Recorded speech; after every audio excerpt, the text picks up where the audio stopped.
जय जोहार संगवारी हो सब्बो झन ला राम राम।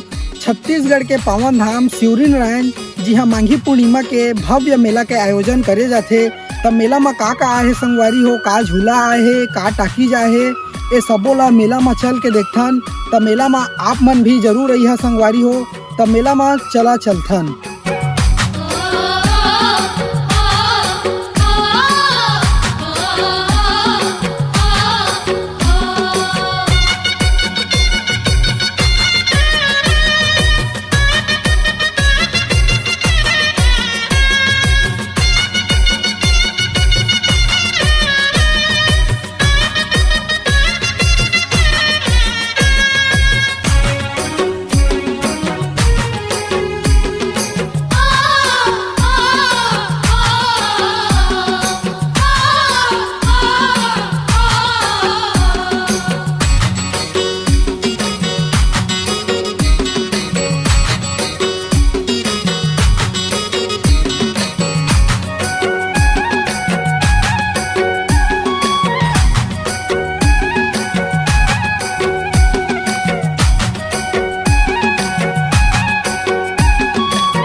तो संगवारी हो आप मन भी मेला जरूर रहिया, मेला के आनंद उठाइया।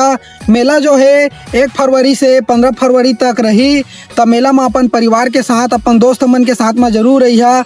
मेला में आके आनंद उठावा, माता सबरी के दर्शन कराओ।